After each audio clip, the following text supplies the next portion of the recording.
E amém. Já falei isso umas 500 vezes, vou redizer o que eu já disse antes. Todas as vezes que a gente estuda a Bíblia, é muito importante a gente saber o que está acontecendo no texto anterior e no texto posterior. É muito bom a gente entender o contexto. Quando a gente fala de João 11, 12, 13, 14, 15, 16, 17, 18 e 19, essa sequência de capítulos do Evangelho de João, ela é uma sequência diferente dos outros capítulos, porque cada capítulo acontecia em meses e épocas diferentes. Mas quando a gente pega de João 11 a 19, é a última semana de Jesus na terra. É a última semana de Jesus antes de morrer e ressuscitar. Então parece que o apóstolo João ele coloca uma lupa sobre os acontecimentos dessa semana. E cada coisa está em um capítulo diferente. Começa ele voltando para Betânia e ressuscitando Lázaro. O capítulo anterior de João 11 é um capítulo muito importante. É o capítulo que fala da ressurreição de Lázaro. É um dos maiores milagres de Jesus e é também um dos últimos milagres de Jesus. O Jesus que tinha dito que ia ressuscitar, que ia fundar sua igreja, que a sua igreja estaria edificada sobre a afirmação de que ele é o Cristo, e ele que disse para os seus discípulos, e que diria em João 16 que ele ressuscitaria dentre os mortos, ele deu todas as provas antes de que tinha poder para isso fazer. Então o capítulo 11 de João é um capítulo incrível.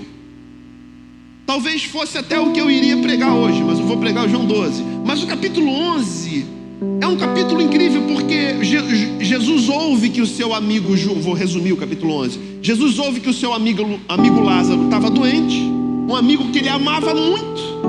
E Jesus se atrasa. E Jesus propositadamente fica no lugar onde estava por mais alguns dias. E nesse intervalo, o seu amigo Lázaro morre. O amigo que ele amava. E quando ele chega, já tinha 4 dias que Lázaro tinha morrido. Então havia uma comoção, porque Jesus amava muito Lázaro. Era brodão, era parceiro, era amigão.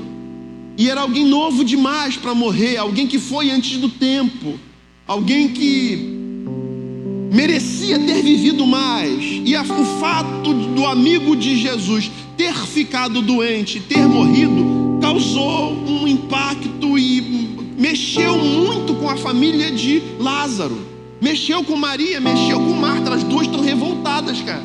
Como é que Deus deixou que alguém tão especial fosse antes do tempo, morresse tão cedo? E gerou nelas a morte, irmãos. Gera em nós sentimentos diversos. Há 2 semanas eu perdi uma amiga que tem 43 anos de profissão. Ela trabalha comigo há 20 anos na mesma empresa. Ela morreu aos 43, cristã, casada com, conheceu o esposo no trabalho onde nós trabalhamos. Eu jogo bola com o esposo dela, cara vascaíno como eu, sofredor como eu, e uma parceirão, brodão, cara, gente boa, os dois membros da igreja, uma igreja na Barra da Tijuca, líderes de grupo familiar, ganham gente para Jesus, gente do bem, gente de Deus. E ela lutando um tempo contra uma doença terrível. E aí essa semana passada veio a falecer. A gente recebe o informe, a gente recebe o e-mail dizendo que ela tinha partido. E foi um negócio extremamente trágico e mexe com todos nós. É claro que a gente que é cristão tem o consolo de Deus, mas o consolo de Deus não tira de nós a revolta, nem a tristeza, cara. A gente fica estupefato. Eu chorei muito sozinho, cara. Eu fiquei mal uns 3 para 4 dias. Mal mesmo. Caraca, como é que pode um negócio desse? Eu não consigo entender. Tem umas coisas de Deus que eu não entendo, tá bom? Bom, mas o senhor é pastor? Sou e não entendo. Lá em cima, quando estiver diante dele, eu vou perguntar tudo. Tem umas coisas que eu não entendo até hoje, tá bom, irmão? E quando vai gente cedo demais assim, é uma coisa que eu fico bolado. Na verdade, quando vai gente mais velha, eu também fico bolado. É difícil lidar com a perda de alguém que a gente ama. É muito difícil, cara. É muito difícil. Tem gente que se vai e que, cara, deixa um buraco em nós, que a gente não consegue preencher com nada. É claro que quem tem o Espírito de Deus tem o consolo de Deus. E tem uma esperança viva de um dia encontrar. É muito viva, muito presente. Tessalonicenses fala sobre isso. Pedro vai falar sobre isso. Mas aqui a gente vê duas mulheres que eram irmãs de Lázaro, muito provavelmente irmãs mais velhas, extremamente boladas. Aí você vê em João 11 a reação das duas. Primeiro vem Marta, mas na ponta dos cascos, bufando, cuspindo fogo, com sangue nos olhos, para cima de Jesus. Aí tem um encontro, no João 11 relata esse encontro. Senhor, se tu estivesse aqui, meu irmão não tinha morrido. Dá uma chamada em Jesus, irmão. Marta vem braba para cima dele. Ô, minha filha, eu não estou falando que se você crer, você vai ver a glória de Deus. Aí a Marta fala, eu sei, Senhor. Na ressurreição do último dia, eu sei que o Senhor vai ressuscitar. Mas eu não estou falando disso, eu estou falando que tá doendo. Eu amava, eu não queria que ele morresse. Eu sei lá na frente a esperança, a ressurreição do último dia, a eternidade. Vamos estar todos juntos, mas eu não queria que ele tivesse morrido. E ela bota tudo para fora. Porque era o jeito dela de ser, de expressar. É a igreja. Marta era a igreja. E esse texto que a gente vai ler fala de como, do tipo de gente de expressão, de gente que a gente encontra na igreja. E aí Jesus continua a sua caminhada, conversa com Marta, tenta consolá-la e continua a caminhada. E aí Jesus fala, cadê a Maria? A espivetada eu já encontrei. Falta a Serena, que eram duas irmãs, irmão, completamente diferentes. Uma explosiva, iracunda, sanguínea, colérica, e a outra fleumática, moderada, pacífica, doce, introvertida. Duas irmãs extremamente diferentes, duas irmãs que lidavam com a vida de formas diferentes. Tem gente que quando sofre uma dor muito grande se fecha, se isola, se trancafia, se puder não ver ninguém, se esconde. Tem gente que quando sofre uma dor xinga, exterioriza, cospe marimbondo, briga e vai no sepultamento. Eu não queria que você tivesse morrido. O que é que vai ser da minha vida agora? Tem gente que se reclusa, tem gente que explode, que o ser humano é diferente um dos outros. Aí Jesus olhou para Marta e falou, beleza, isso aqui já botou para fora, mas estou mais preocupado com a outra. Cadê a Maria? Está lá em João 11. Se a gente tivesse tempo de ler, é um texto muito grande, eu não vou ler.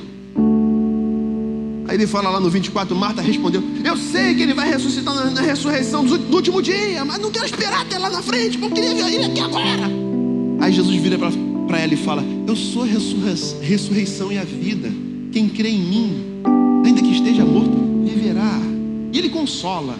Aí depois ele sai daí, estou no capítulo 11. Ele pergunta, cadê a Maria? Chama a Maria lá. Aí vão chamar a Maria, que era outra irmã do cara que tinha morrido. O mestre está te chamando. Ela chega, irmã. Ela chega arrebentada, chorosa. Senhor, se tu estivesse aqui, meu irmão não teria morrido. Aí Jesus nem fala nada. Jesus fala, onde é que ele está? Me levem. Aí levam para onde ele tinha sido sepultado. Jesus chega lá e chora, porque a Maria, mais introvertida, ela não é melhor do que a Marta não, irmãos. Nem melhor, nem pior. Ela é diferente. Elas duas são tipos de pessoas que vão estar na casa de Deus, que vão se relacionar com Deus. Tem gente que explode, tem gente que não consegue ficar quieta, ele tem que falar. Em todo lugar ele precisa dar a opinião dele, ela precisa falar. Tem gente que faz questão de não ser visto nem ser lembrado. Se possível fosse, se transformaria num camaleão, ficaria totalmente camuflado onde quer que estivesse. Cadê a Maria? Cadê a Maria? Senhor, se estivesse aqui. Até nos versículos lá ela fala a mesma coisa, lá no 32, chegando no lugar onde Jesus estava e vendo, Maria prostrou-se aos seus pés e disse, Senhor, se estivesse aqui, meu irmão não teria morrido. Ao ver chorando Maria e os judeus que o acompanhavam, Jesus agitou-se no espírito, a dor do próprio Deus encarnado diante da perda, da dor mais forte que um ser humano pode ter, que é a dor da perda de um doente querido. Jesus ficou angustiado, cara. Angustiado, naquele ambiente de morte. Cara, eu não criei o homem para morrer. E ele perturbou-se, em outras versões, turbou-se muito no seu espírito. Jesus agitou-se no espírito e perturbou-se. Aí Aí o 34 do 11. Onde o colocaram? Perguntou ele. Venha ver, Senhor. Responderam eles. Aí o menor versículo de toda a Bíblia é o 36, é o 35. Jesus chorou. Dor enorme. E Jesus vai ressuscitar o cara dali a 5, 10 minutos. Jesus ia estar ressuscitando. Mas Jesus chega naquele lugar de morte. Jesus se condói das dores humanas. E Jesus chora. Então os judeus disseram: vejam como ele o amava. Mas alguns deles disseram: ele que abriu os olhos do cego não poderia ter impedido que este homem morresse? Os milagres de Jesus, todos em João, você não vê ressurreição de ninguém. Então aquilo precisava acontecer para que todos entendessem que Jesus tinha o poder sobre a vida e a morte, que a última palavra seria dele. Então ali, naquela semana, Jesus está ensinando muitas coisas. Jesus está falando com eles: eu vou na casa de meu pai há muitas moradas, vocês vão fazer obras maiores do que as minhas, o tempo passa rápido, a minha igreja vai nascer, eu vou mandar meu espírito que vai caminhar com vocês durante todo o tempo nessa terra, vocês precisam dar frutos, a vida não acabou. Eu sou a videira, meu pai é o lavrador, toda vara que em mim dá frutos, meu pai limpa. Vocês vão dar muitos frutos. Ele fala em João 15. Não sejam atormentados pelas dores da vida, de tal forma que a sua vida paralise por causa da dor que viveu. Ele fala isso. Permaneçam unidos em João 17. Pai, eu oro para que eles sejam um, para que o mundo creia que tu me enviaste, que eu estou em ti e que eles estão em mim, que eles tenham unidade, amem uns aos outros. Jesus vai falar isso na última semana, irmão. A oração intercessória mais longa de João 17, já preguei aqui outras ocasiões sobre isso. Então o capítulo 11, é uma prefiguração do que seria a ressurreição de Jesus. E mais, é uma prefiguração do que seria a igreja de Jesus. E a partir de quais pessoas a igreja seria formada? De gente que entra em crise quando perde alguém. Como eu entrei nesse tempo difícil.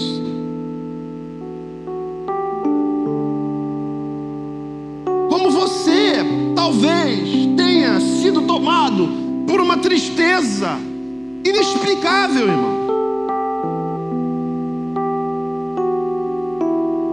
Por causa das dores e das perdas, e do tempo de indefinições, e de segunda onda, e dessas treta toda que acaba entristecendo um pouco o coração. A gente vive um tempo que a gente nunca viveu, cara.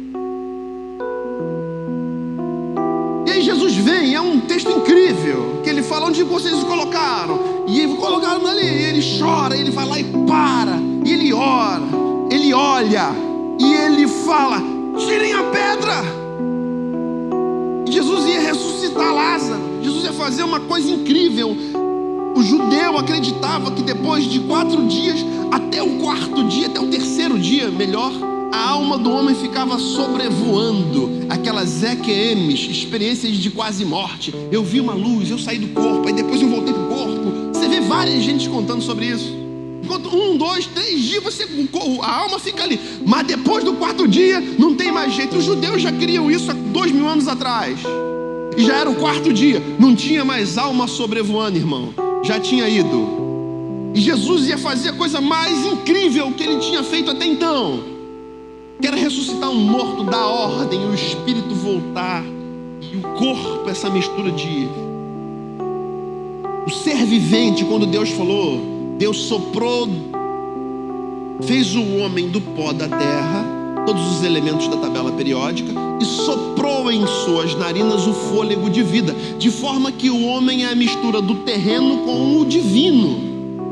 Pó da terra, mais fôlego de vida, homem, alma vivente. E tornou-se alma vivente, diz o texto lá no capítulo 1 de Gênesis.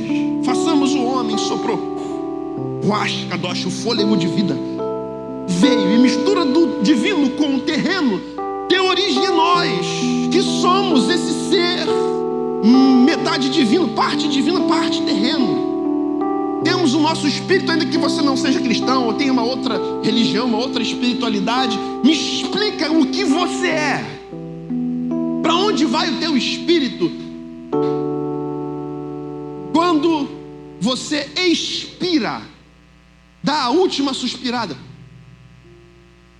e se torna aquele corpo inerte que você toca? Cadê a pessoa que estava ali? Cadê os conhecimentos? Uma vida inteira de construções, de emoções, de família, de obras, de patrimônio, não só físico, mas intelectual, intelectivo. Para onde foi, cara? Como é que pode estar ali inerte? Para onde foi? Me explica, onde está o espírito? Cadê aquela pessoa cheia de vida? Jesus está no momento que ele ia dar ordem, o espírito ia voltar e o corpo já corrompido, no processo de decomposição, o quarto dia já tem decomposição, ia reverter. A coisa mais incrível, irmãos, 4 dias dentro de uma sepultura na rocha, com uma pedra de mais de 1 tonelada que tinha sido rolada e colocada, como era de costume, como aconteceu com o próprio Jesus. Aí Jesus fala: tirem a pedra. E eles vão lá, enrolam, empurram a pedra. E Jesus fala: Lázaro, vem para fora. E a mesma ferramenta criativa que Deus usou para criar o homem no Éden, Jesus usa para trazer de volta alguém que tinha morrido. E ele mostra que ele era Deus e é Deus, e tem todas as prerrogativas e propriedades e atributos divinos nele. Tudo foi feito por ele, e sem ele nada do que foi feito se fez. Ele estava com Deus na criação do mundo. Façamos o homem. Façamos, no plural, é Deus falando no plural, porque não era Deus sozinho, Deus Pai, Deus Filho, Deus Espírito. E Jesus fala: Lázaro, vem para fora, mas não é só para fora da caverna, é para fora da morte, para fora desse estado inanimado, para fora desse corpo mortificado. Vem para a vida. E o Deus que tinha poder para falar: Lázaro, vem, é o mesmo Deus que falou assim: tirem a pedra. E fica uma reflexão muito clara, cara, se o Deus encarnado, Jesus, tinha poder para falar para o morto: ressuscita, ele não tinha poder para falar: pedra, rola? Podia. Por que ele não fez? Porque tem sempre a parte humana no agir divino. A parte humana era agir com fé. Vai lá, arranca a pedra. Tem coisas na tua vida que é você que tem que tirar a pedra. Tem coisas na tua vida que é você que precisa fazer, que é decisão tua se mover para arrancar essa pedra pesada que te impede de viver. E você passa mais tempo falando da pedra do que arrancando a pedra. Tem coisas que Deus não vai fazer, cara. Depende de você, depende de mim. Aí. Depende de cada um de nós. Tira a pedra. Tirem a pedra. O que é do homem fazer, o homem tem que fazer. O que só eu posso fazer, dizia Jesus, eu vou fazer, mas eu só vou fazer depois que vocês fizerem o que vocês podem fazer. Tirem a pedra. E fica essa uma primeira reflexão, cara, que existem pedras que impedem o agir de Deus. E dessas pedras não é ele que tem que agir, somos nós. E eles vão lá e tiram a pedra. Também tem um significado profundo, né? Que eles criam que até o 4º dia o homem podia voltar. Essas crendices, esses conceitos equivocados que Jesus precisava tirar de vez da vida do judeu. Depois de 4 dias não tem mais como o corpo fica girando em cima o espírito fica rodando em cima do corpo. Não tem, cara, esse é um conceito equivocado, como tem vários conceitos equivocados, vários. Todos os caminhos levam a Deus. Não, Jesus disse: eu sou o caminho, a verdade e a vida, ninguém vem ao Pai senão por mim. Só tem um caminho para Deus, é Jesus. Jesus disse: todos os que vieram antes de mim são enganadores. Irmão, Buda, Confúcio, Maomé, Krishna, essa galera toda, os orixás, a gente respeita a religião de cada um, mas ou Jesus era um louco ou ele estava dizendo a verdade. Esses caminhos que você fala que leva a Deus não levam a Deus. Ou Jesus estava falando a verdade, ou ele era um megalomaníaco louco, como já dissemos aqui várias vezes. Então alguns conceitos precisavam cair aí a pedra que precisava ser removida era pedra de conceitos equivocados na mente. Sou de Jesus, mas vou acender uma vela não sei para quem. Uma vela para o meu anjo da guarda. Misericórdia, irmão. Sou de Jesus, mas eu também acredito um pouquinho no horóscopo. A minha fezinha de cada dia, né? Deixa eu ler aqui o meu horóscopo. Aí você vai querendo umas coisas que não tem fundamento. Você vai fincando a tua fé num lugar que não tem fundamento, não tem alicerce. E Jesus veio e Jesus o ressuscita, irmãos. Ele vem para fora. Aí Jesus fala: desatai-o, tirem porque o morto era envolvido em panos, envolvido em unguento, próprio nardo ou mirra ou outras substâncias aromáticas que escondiam o cheiro da morte. Envolvido em panos nessas substâncias e eram colocados, era embalsamado o corpo. E Jesus fala: desatai-o, deixai-o ir. Esse é o capítulo 11, é tudo o que aconteceu antes. E Jesus acabou de ressuscitar. Jesus está falando o que faria no futuro. Daí algumas semanas à frente, Jesus morreria, ressuscitaria e fundaria a sua igreja. Mais ou menos 50 dias depois, a igreja nasceria. E a igreja seria composta de seres humanos problemáticos como nós, briguentos como Marta, extremamente inclusivos e solitários, inclusive não é a palavra, introvertidos e solitários como Maria, seres humanos completamente diferentes uns dos outros, com problemas diferentes. Essa seria a igreja de Jesus. Gente que se enclausuraria por causa de dores, gente que explodiria por causa de dores. Essa seria a igreja de Jesus. Irmãos, eu digo que João 11 e João 12 é uma prefiguração do que seria a igreja, por qual grupo de pessoas essa igreja se comporia, seria formada. Eu vou andar, senão... Aqui Jesus está mostrando o que seria a igreja. Começaria na ressurreição, teria gente com crises de todos os tipos, pessoas de todas as naturezas, pessoas de todas as índoles, de todos os intuitos. Aí João 12 é o jantar de Betânia, na casa de Simão, é o jantar da comemoração, eles sentando à mesa para partir o pão depois da ressurreição de Lázaro.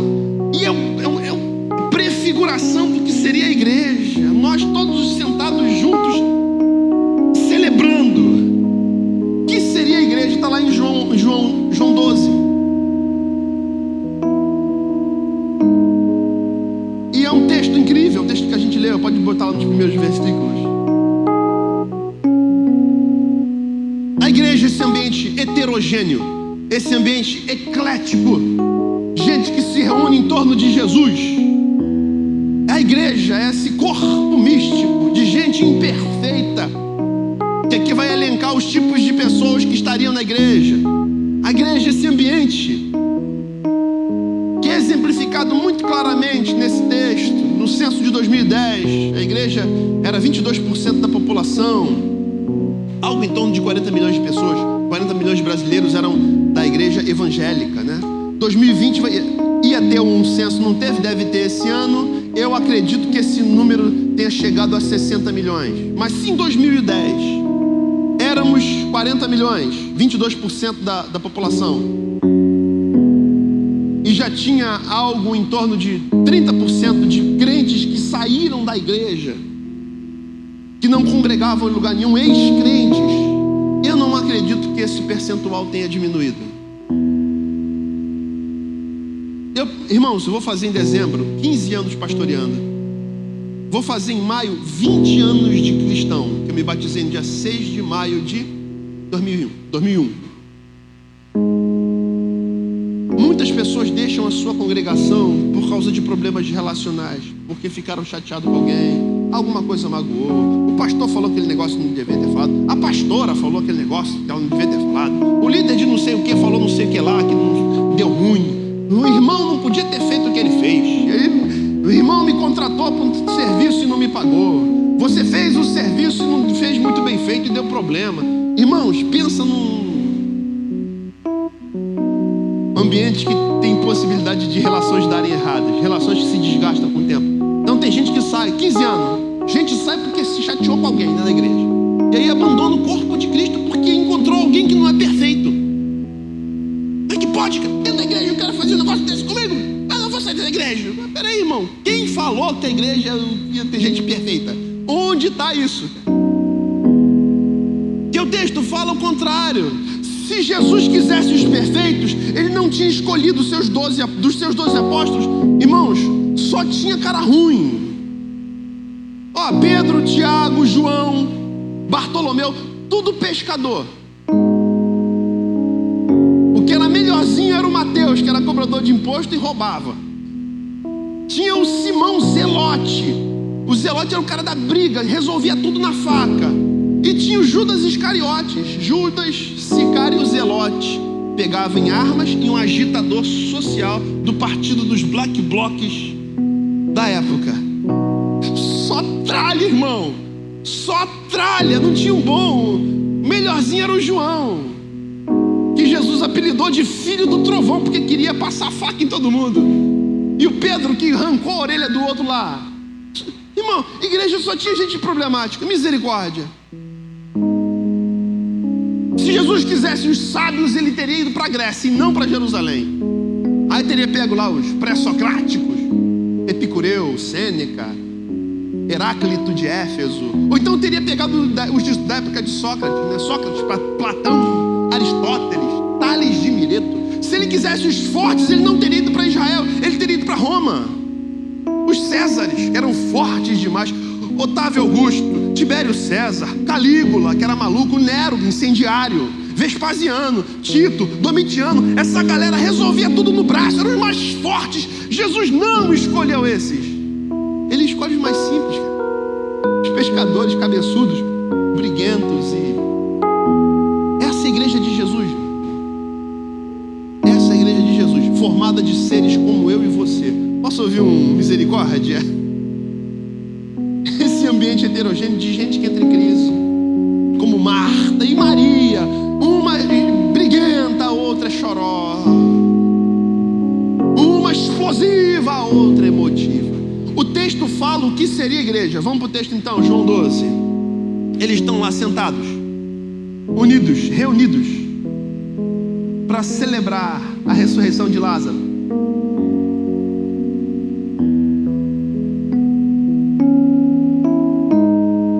Aí, diz o texto, 6 dias antes da Páscoa, Jesus chegou a Betânia. Jesus seria crucificado na sexta-feira da Paixão, na sexta-feira antes da Páscoa, né? Então aqui faltam, se são 6 dias antes da Páscoa, 3 dias antes de Jesus morrer.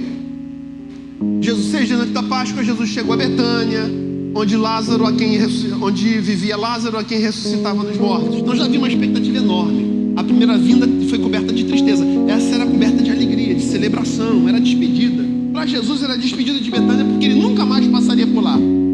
Ali prepararam um jantar para Jesus. Quando a gente gosta de alguém, a gente faz uma comida maneira. É ou não é, irmão? Ficou um tempão sem ver teu pai e tua mãe, vai fazer um churras especial, uma fraldinha, irmão, recheada, aleluia, treco, glória, na pedra de sal, aleluia, uma costelinha especial, um cowboy, que é aquele bife que é o A100, o nome é estrangeiro, cowboy. Marta servia enquanto Lázaro estava à mesa com ele. 3. Então Maria pegou um frasco de nardo puro, que era perfume caro. Já contei essa história. A mulher, quando queria se casar, não abria uma caderneta de poupança, comprava um vaso de barro e ia botando perfume. Quando enchia, ela queria casar, ela ia lá e vendia o perfume todo, e com o dinheiro que ela arrecadava, ela fazia o seu enxoval e se casava. Então ali é o vaso que ela estava guardando para o casamento. Derramou-o sobre os pés de Jesus, enxugou com seus cabelos, e a casa encheu-se com a fragrância do perfume. Aí o quarto que é importante aqui no primeiro ponto, que as pessoas que compõem a igreja, mas uns de seus discípulos, Judas Iscariotes, que mais tarde iria traí-lo, fez uma objeção. Peraí, como é que você gasta esse perfume? Bota no 5. Por que esse perfume não foi vendido e o dinheiro dado aos pobres? Seriam 300 denários. Ele não falou isso. interessar pelos pobres, mas porque era ladrão, sendo responsável pela bolsa de dinheiro, costumava tirar o que nela se colocava. Maquiavélico. Porque a gente podia ter pegado esse dinheiro e vendido o perfume, pegava o dinheiro e dava para os pobres. Ele está preocupado com os pobres? Não. Ele está maquinando mal. Trezentão, eu vou tirar uma parte para mim. Ele está pensando no mal, maquinando o mal. Eu vou sair daqui, eu vou botar para quebrar. Quando não tiver ninguém olhando, eu vou fazer o que der na minha telha. Ele está maquinando o mal. O intuito dele é mal. E Judas estava no meio da igreja e Jesus não o mandou embora. Porque a igreja é lugar para os Judas se converterem, irmãos. É lugar para o pior ser humano da face da terra. Estou falando que todos nós somos Judas? Não, mas tem um pouquinho de Judas em nós. Porque todos pecaram e destituídos estão da glória de Deus. O homem longe de Deus, ele é carne, ele é barro, ele é busca de prazer e fuga da dor o tempo inteiro. Isso que o ser humano é. A igreja é composta de Judas, Iscariotes, Sicário, Zelote. Sicário eram os que pegavam em armas, Zelote era um partido político dos agitadores. Tinha um outro Zelote que era o Simão, mas Judas era pior, porque era Sicário e Zelote. Iscariote quer dizer Sicário e Zelote. Pegava em armas, agitação social, participava dos movimentos de rebelião e de tudo que se pudesse imaginar, e está lá no meio. A igreja tem gente mal intencionada dentro? Tem. Tem jovem que só quer saber de pegar geral? Tem, irmão. Até porque os hormônios não se convertem. Posso ouvir misericórdia? Libido é um negócio que não é do inferno, irmão. Foi Deus que fez. E o Judas está ali, cara. E Jesus não o manda embora em momento nenhum. E se ele se arrependesse, tinha perdão para ele, cara. Os outros todos erraram parecido com Judas. Jesus não jogou nenhum para fora da igreja. A igreja seria composta de pessoas como Judas. Mas uma coisa esse texto deixa claro: os Judas de 12 tinha um. Judas no nosso meio vai ser sempre a minoria. Posso ouvir um glória a Deus? E hoje os Judas não vieram. Posso ouvir um amém? Graças a Deus. Eu não gosto de vir no culto de domingo à noite não, mas faltam. Mas é um naipe de pessoas que a gente encontraria na igreja, cara. Pastor, você não sabe o que aconteceu. Como é que fulano foi capaz sendo crente? Irmão, se é ser humano, é capaz de tudo que você imaginar. Se você fincar a tua fé baseada nas pessoas que deslizam, você está frito, cara. Tua fé não dura um ano se os teus olhos estiverem nesses. Teria gente mal intencionada? Sim. Teria gente que você vai lidar na sua vida com gente mal intencionada. Tem gente que te acaricia pela frente, por trás te apunhala. Tem gente que quando você está presente fala muito mal de você, muito bem de você. Quando você não está, fala mal de você. Você vai lidar com isso na vida. Você precisa aprender quem você é para não ficar refém do que os outros dizem de você. Porque senão você não vive. Você vai ser sempre um refém da opinião dos outros. A igreja teria pessoas mal intencionadas? Infelizmente, sim. Que Jesus faz questão de deixar no meio, porque em estando no meio, Jesus pode ir trabalhando para ir mudando aos poucos. Posso ouvir amém? Teria o Judas? Teria. Mas não teria só Judas. Aí volta alguns versículos.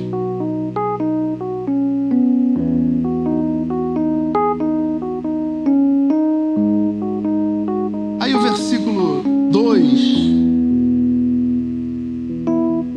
Ali prepararam um jantar para Jesus. Marta servia. Já tinha tido num episódio em que Marta estava servindo e Maria estava ouvindo, e Marta falou para Jesus: Jesus, chama a atenção da minha irmã, eu estou aqui servindo e ela está sentada te ouvindo, eu estou aqui trabalhando sozinha, Jesus, chama a atenção dela. Aí Jesus fala: não, minha filha, ela escolheu a melhor parte que é ouvir, você está aí toda desesperada, toda preocupada, toda sem saber o que vai ser da vida, toda preocupada com os outros. Ela escolheu a melhor parte, eu não vou tirar isso dela não, acalma o teu coração. Essa era a Marta espivetada que quando encontrou com Jesus explodiu. Só que Marta agora está servindo. Na igreja teria gente como Marta, gente que serve, gente que você vai chegar aqui, vai entrar, você vai olhar para a pessoa, ela vai estar servindo, ela vai estar recebendo, ela vai estar ajeitando o som, ela vai estar ensinando na sala, ela vai estar aconselhando, ela vai estar orando, ela vai estar ensaiando, ela vai estar estudando, ela vai estar abraçando, ela vai estar visitando, ela vai estar recebendo alimento para doar, ela vai estar organizando escala do time, ela vai estar servindo, ela vai estar fazendo alguma coisa, você chega na igreja, ela está servindo. Você conhece alguém aqui nessa igreja que toda vez que você chega aqui, a pessoa está servindo? Você conhece alguém assim aqui? Tem um monte de gente assim, irmão, que tem prazer em servir, que está aqui, mas já saiu 3 vezes para ir ver o estacionamento, que recebeu gente na porta, que foi trocar o papel higiênico que acabou do banheiro e serve. Tem gente que veio e que serviu antes de servir, que limpou a igreja toda sem que você soubesse, porque ama servir. Sempre você vai encontrar Martas na igreja que são um estímulo para você que está cansado. Caraca, eu vou pegar ele fulano, eu fico olhando para ele, dá vontade de fazer alguma coisa, cara. Porque o camarada trabalha pra caramba, ainda trabalha na igreja, ainda se envolve um monte de coisa, ainda estuda.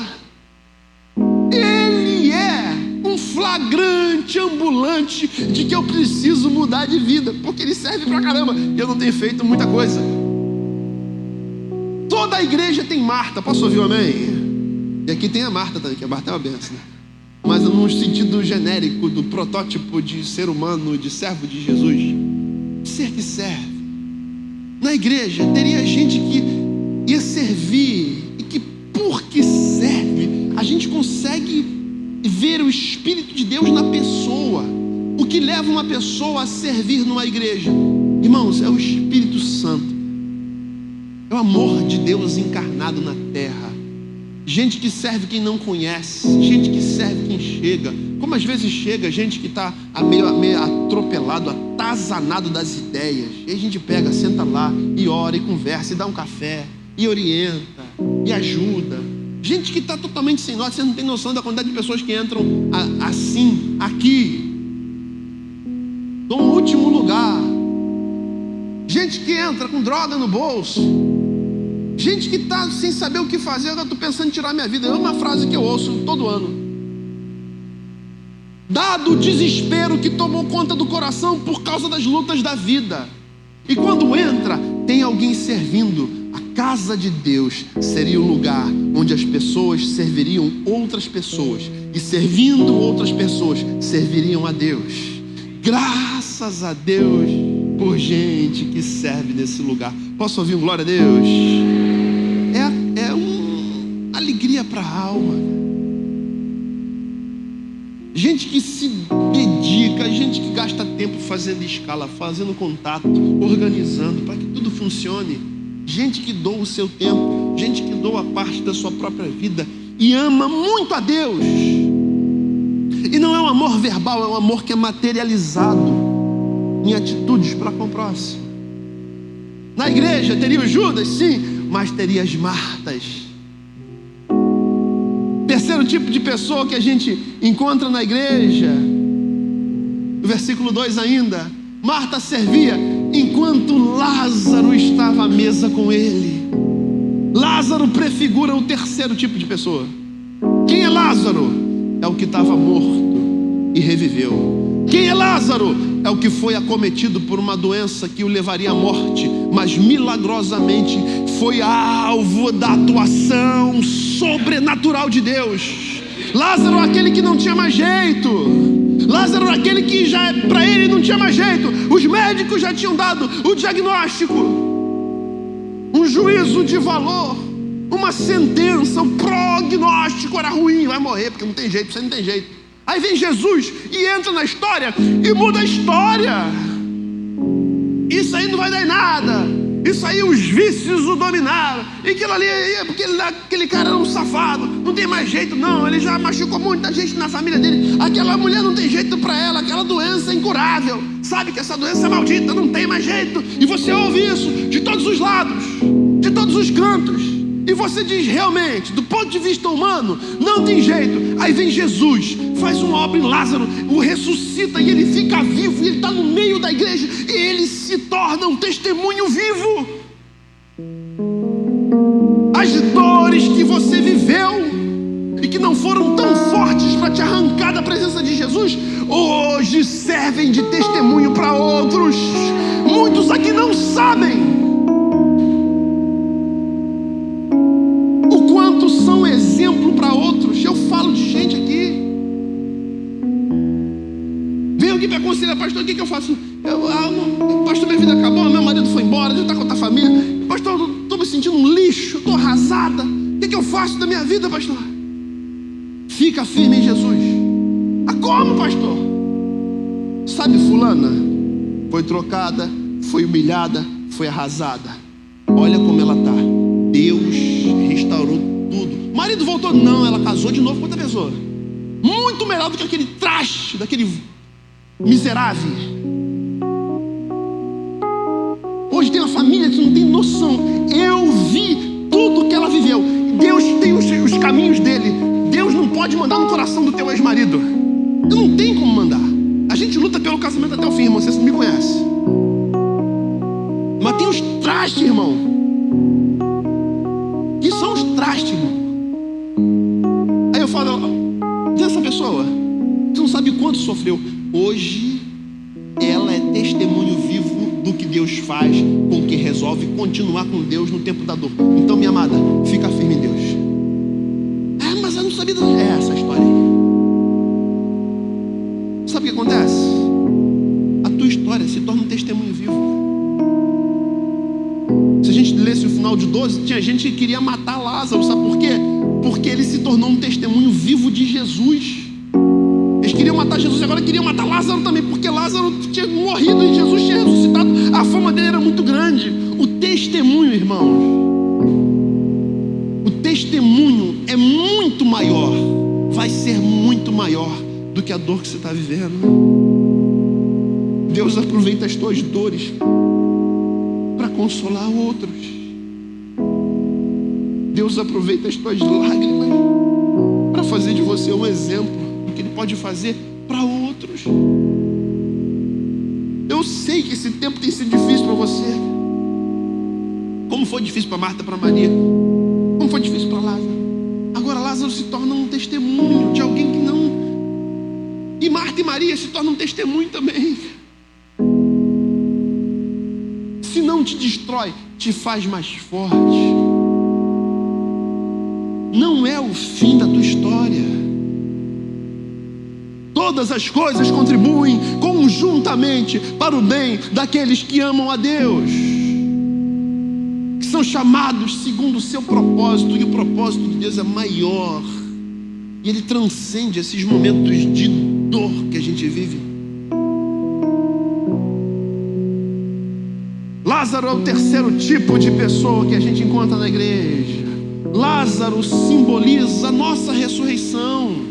É o que Deus vai fazer no dia final, no último dia, com cada um de nós que somos dele.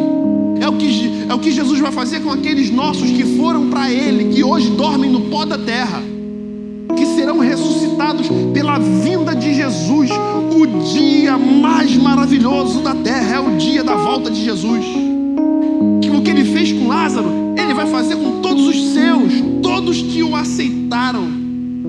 Deu-lhes o poder de serem feitos filhos de Deus, porque os que são de Deus ouvem a palavra de Deus.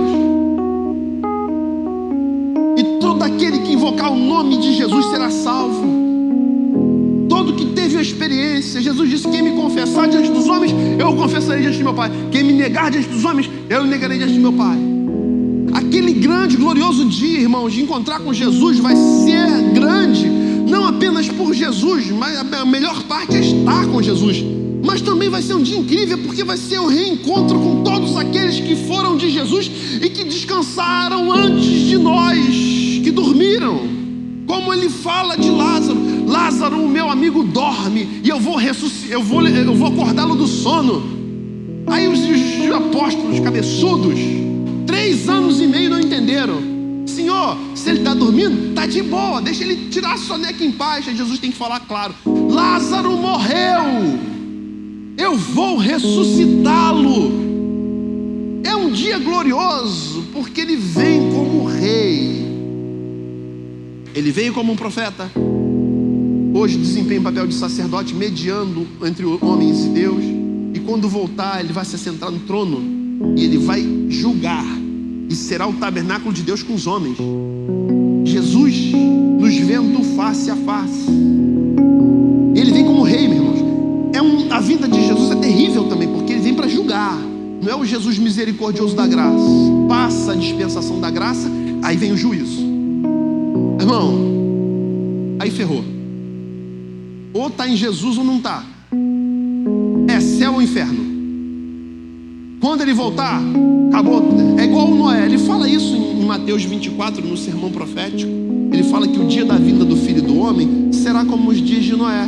Casavam, davam-se em casamento, celebravam. Então Noé entra na arca, a porta se fecha, vem o dilúvio, eles ficam todos desesperados. Quando tentam entrar na arca, o próprio Deus veio e selou a porta por fora, para Noé, por misericórdia, não abrir a porta, porque é um tempo determinado para todas essas coisas. Quem é de Deus e ouviu a palavra de Deus e creu em Noé, entrou na arca. Quem não creu, se chegar o dia do juízo, se chegar o dia do dilúvio, fica de fora. Aí é juízo. Então a vinda de Jesus é um dia incrível, maravilhoso, espetacular, esplêndido, excelente. É o dia do Senhor. A Bíblia chama dia do Senhor, o dia do Senhor Jesus, o dia de Deus, no qual os céus passarão e os elementos abrasados se desfarão. Pedro fala sobre, Paulo fala sobre, João fala sobre. Dia mais incrível é o dia da volta. É um dia maravilhoso, mas para quem está perdido é um dia terrível, porque é o dia de juízo. Ali era a celebração da ressurreição. Ali estava Lázaro, alvo da ressurreição. Ali estava Marta, alguém que servia. Mas ali, no versículo 2, prepararam um jantar para Jesus. No meio deles, Jesus estava sentado. Aquele lugar era um lugar especial por causa da presença de Jesus, não por causa de Judas. Judas até tenta atrair para si a proeminência, atrair para si os holofotes, atrair para si, como é que se diz? O ator principal, protagonismo. Obrigado. Judas tenta atrair para ele protagonismo. Toma ali uma chapada de Jesus, uma voadora de Jesus. Deixa. Por que você fez isso? Podia pegar esse dinheiro e dar para os pobres? Para com isso. Ela está fazendo para o meu embalsamento. Ela está pegando esse perfume, está me embalsamando. Você vai sempre ter os pobres. Se você quiser fazer bem para o pobre, para com esse discurso hipócrita. Eu conheço o teu coração. Mas ele não desmascara Judas. Ele até ali, Jesus é dócil. Os pobres vocês têm sempre com vocês. Quanto a mim, eu não vou estar para sempre. Ela está fazendo isso para me embalsamar para o meu sepultamento. Para com isso. Como quem diz, eu conheço teu coração, cara. Para com isso. Não foi uma voadora light, né? Foi aquele chutinho, né? Na panturrilha, só para dar para ele ficar esperto, né? Ficar ligado. Foi um chute leve. Não foi um uppercut, nem um overhead, nenhum. Não foi. E Jesus, irmão, motivo da alegria, Jesus está ali. Se Jesus está ali, a ressurreição, a restauração, a gente servindo, a mudança na vida de Mar. Os inimigos estão perto, mas você está em paz, cara, porque o próprio Jesus cuida deles. Você não vai perder o sono por causa dos Judas. Não, deixa, entrega a Judas nas mãos de Jesus e vive tua vida. Faz o teu melhor. Para de ficar arrancando os cabelos por causa do Judas.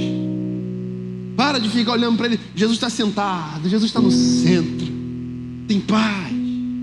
Se Jesus está presente, irmão, a crise é passageira, a dor não vai ser eterna, o fim vai ser melhor do que o início. Se Jesus está presente, há uma viva esperança no teu coração de que as coisas vão melhorar. Posso ouvir amém? A Jesus assentado, a Jesus, o Filho de Deus. A igreja seria um lugar onde o que mais nos atrairia seria a presença de Jesus, a palavra de Jesus, que aponta para Jesus, o Evangelho de Jesus sendo anunciado, uma boa e nova esperança repousando nos corações, o consolo ante as perdas, transformação do colérico num pacificador. A Marta que reclamava agora está servindo. O Lázaro que estava morto agora está vivo. A doença que veio para matar já não matou porque ele está vivo. A ressurreição. O último personagem aqui do texto é o versículo 3.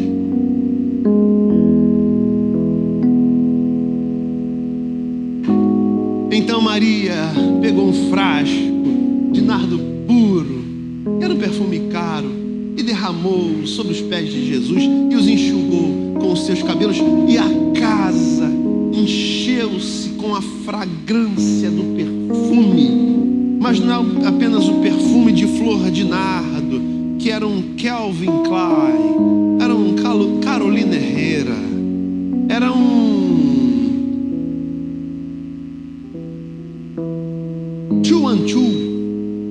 daquela época, era um Inodê. Não, Inodê não, irmão, Inodê não dá não. Era o melhor perfume, encheu o ambiente, mas não é o cheiro do perfume que alegrava o ambiente, era o cheiro da ressurreição, da transformação, da restauração. O lugar onde Jesus está é uma fragrância de paz, de relações reconectadas, do homem reconectado com o Pai, esperança perene na alma. É gente que tem prazer em contribuir. Contribui não olhando para o que os outros vão pensar, contribui porque ama Jesus, porque teve um encontro verdadeiro, porque sabe que Ele vê, enxuga com os cabelos e se prostra. Alguém que ama, materialização do amor que se diz sentir. Não é um amor verbal, muito menos verborrágico. É um amor mensurável. A Maria, que antes ficava só sentada ouvindo enquanto Marta servia, agora se levanta e com o que tem e com o que pode serve. A igreja é esse ambiente de Lázaros, de Marias, de Martas, de Judas, que são a minoria, mas acima de tudo é um ambiente onde Jesus está. As estatísticas dizem que alguns têm saído da igreja.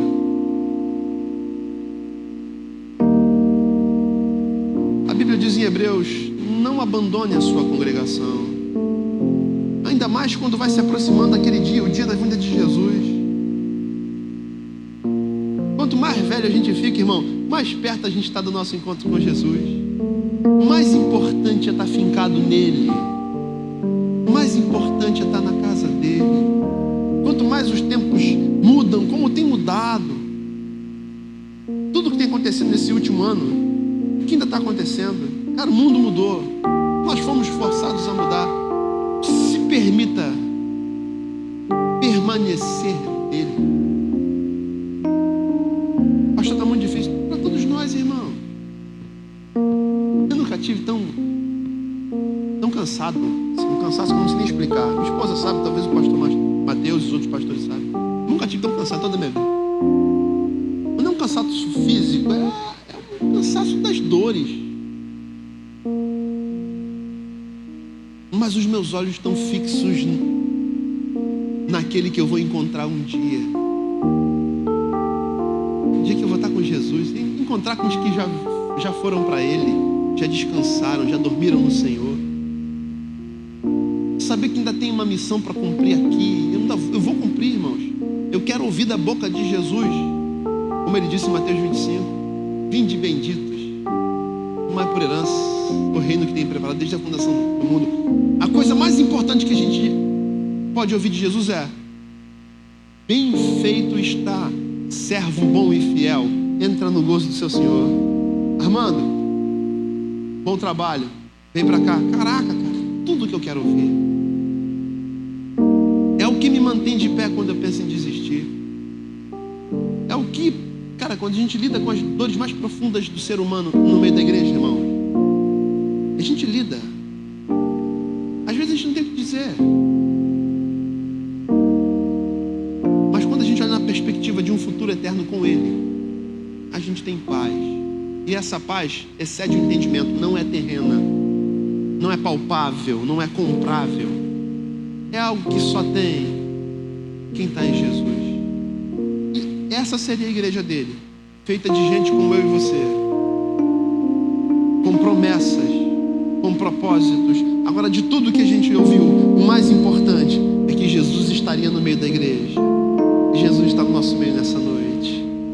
Isso faz de nós seres especiais, não por nós, mas por quem Ele é e escolheu estar no nosso meio, mesmo sendo quem nós somos. Ele está no nosso meio. Aquele que começou em nós a boa obra, há de aperfeiçoá-la até aquele grande e glorioso dia. Jesus quer que você seja dele de vez.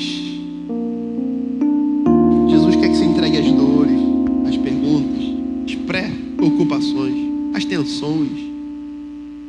Entrega tudo nas mãos dele nessa noite. Aproveita e entrega você também, porque ele tem cuidado de nós. Vamos ficar de pé?